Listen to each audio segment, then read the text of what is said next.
第13天，一早火车到中立。早期汉人来到建载地后，主要分布于中立老街和中立新街，而中平商圈这区当时还是普通的垦地。清治时期的刘铭传铁路曾将中立车站设在中立新街附近。日据时期，中贯铁路改线，中立车站移至现今位置，才开始了京豫中平商圈的发展。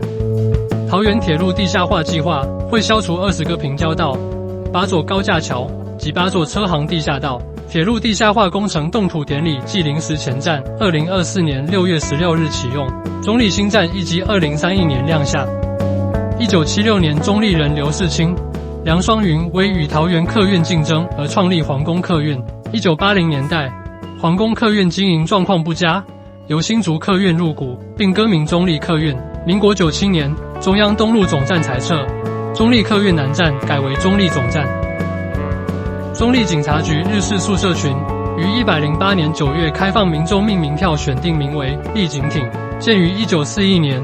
当年日本政府透过保甲联合会向居民募款兴建。他在1977年也见证过台湾首次民主街头运动中立事件。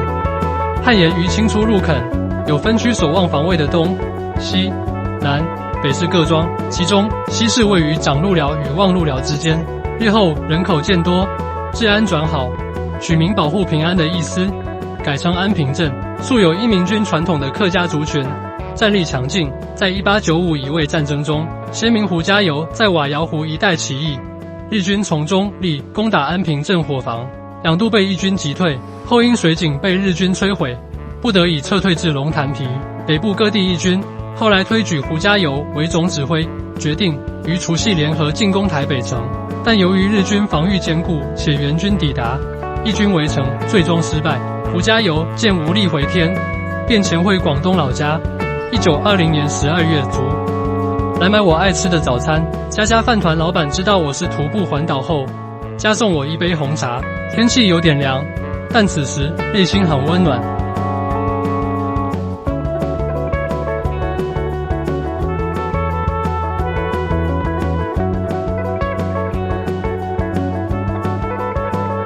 日军曾在埔兴建军营驻军及设刑场，现为治平中学。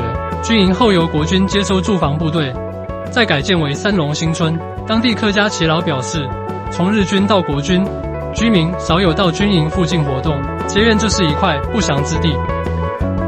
埔兴早年是贵族、口浪、乡里社的传统生活领域。西元1650年，荷兰人统计该社有32户，95人。1781年，在现今永平高中东西支线把土牛沟为原住民与汉人的活动界限，并设瞭望台、长鹿寮监控。1785年，朱协和垦汉人于杨梅利大力开垦。1788年，杨梅原住民规划改汉姓。1900年，日本人在中立与杨梅之间设立了安平镇城墙厂。1920年，车站更名为平镇驿，但车站所在地为埔兴。若站名叫做平镇站，会让旅客产生混淆，于是1955年车站名称改为埔兴站。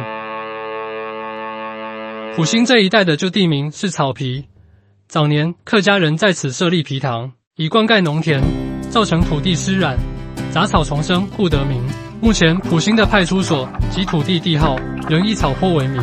埔兴是个常见的地名，凡是在荒地、荒埔中央建立的聚落，都有机会被称为埔兴。桃园有2个埔兴，一个位于大园乡，是一个小里，而位于杨梅镇的埔兴，则有车站，也有大规模的市街。民国57年，陆军工兵部队整建四维新村，将各家旧有的竹编泥墙打掉，改为水泥墙。86年，政府推动老旧眷村改建。93年，村民陆续搬离。94年，眷舍全数拆除，原址由民间的建设公司新建了四维商圈及四维2路、永美路387项住宅。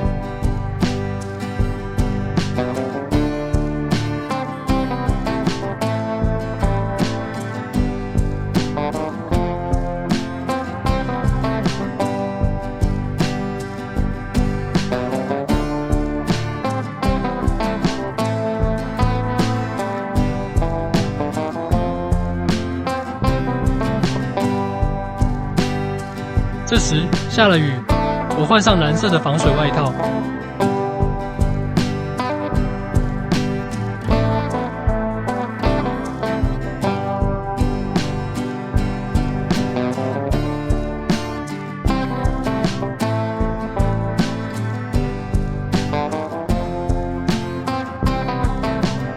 大同里里的月眉山下，有着小上海、小香港，是在韩战期间安置由中共投奔至国民政府的将士所建造的集中管理村。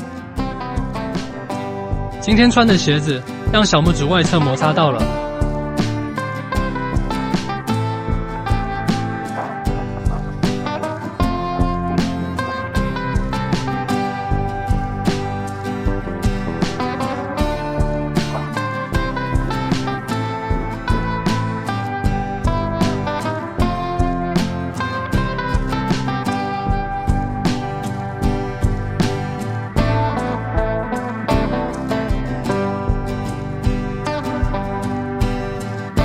右方过去就是杨梅火车站。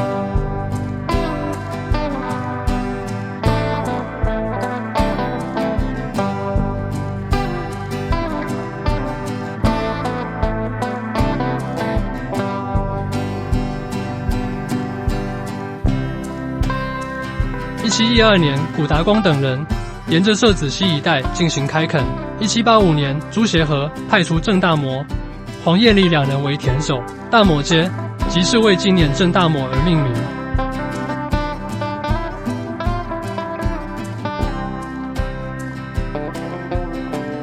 以杨梅三部曲闻名的小说家黄娟，是战后第二代少数杰出的女作家之一。她的创作深深扎根于故乡杨梅这片土地，见证了她从日治时代国民党戒严专制到旅美生活的生命历程。黄娟以自己的人生为镜，透过3个不同时代的横切面，刻画出台湾人的祖国情怀、自我探索与族群身份定位。杨梅三部曲及小市民的故事，生动描绘了大时代的风云变幻，展现了他深刻而独特的艺术视野。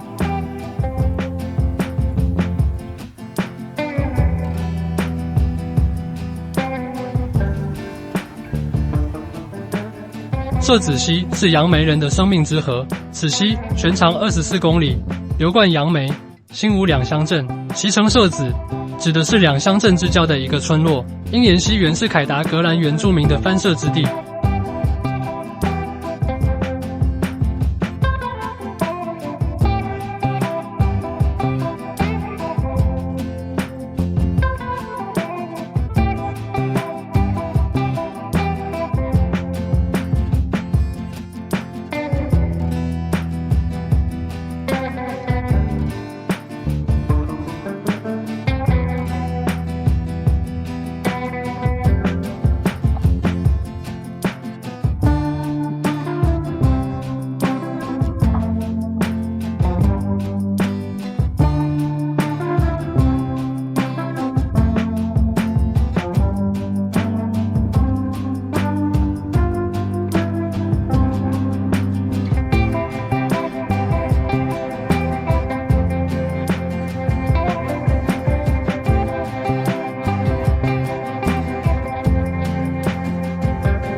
国公就是指我们说的土地神，又称福德正神。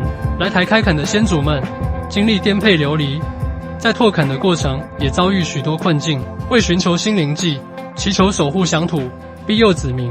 因此，国公在客家人心中地位崇高，甚至客家村庄到处都可见到国公庙。俗谚说，田头田尾土地公，可知国公庙分极广。除了土地公之外，三界爷三官大帝更是客庄的保护神。三官大帝全名为三元三品三官大帝，俗称三界爷。这里天、地、水三界合称三官大帝。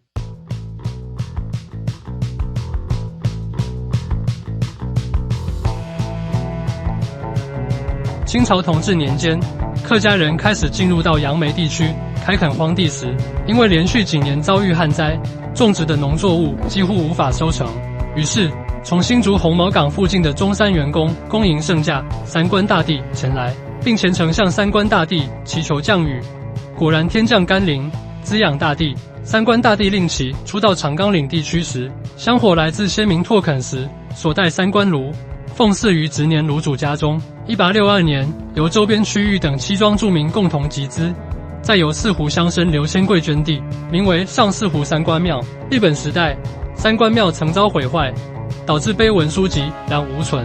民国48年，三官庙让出庙城内空地，供上湖派出所作为建地。信众捐地集资，将庙宇改建至阳湖路现址，更改庙名为三元宫。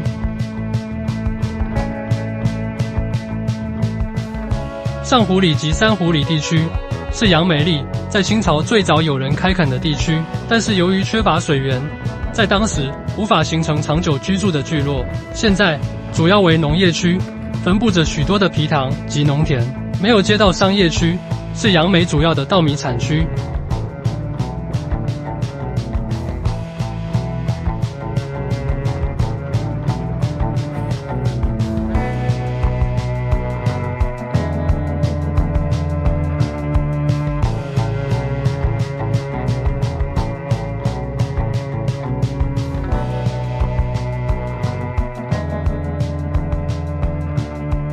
现今的湖口经常被当地人以老湖口、新湖口之别作称呼。清代铁路路线原经杨梅至大湖口，在经波罗汶山南侧后，再下台地，并转弯至凤山西桥，但因坡度陡峭及路基不稳，经常发生事故。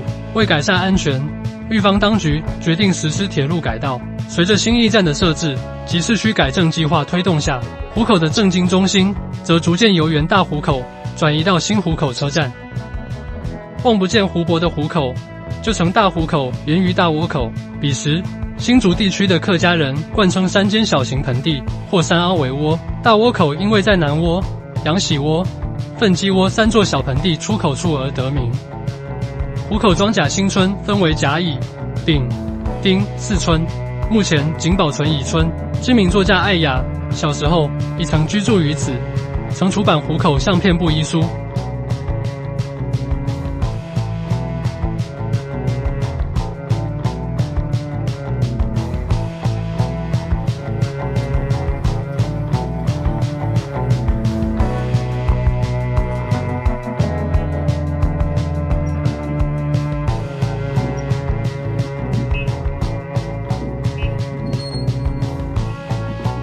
客委会调查，2021年客家人口约466.9万人，占全人口19.8%。客家人口比率排名前5名为新竹县67.8%，苗栗县62.5%，桃园市39.9%，花莲县34.2%，新竹市30.3%等。其中，绝对人口以桃园市90.5万人最多，有56.4%客家民众能听懂客语，较2016年下降7.9个百分点；也有38.3%客家民众能说流利的客语，也较2016年下降8.5个百分点，显示整体客语能力下降。2024年，客家电视台的实境节目《阿欧》在基安驻村小队找了4位艺人实境，在苗栗诗坛驻村1个月，而这4位艺人皆不懂听，也不懂说客语。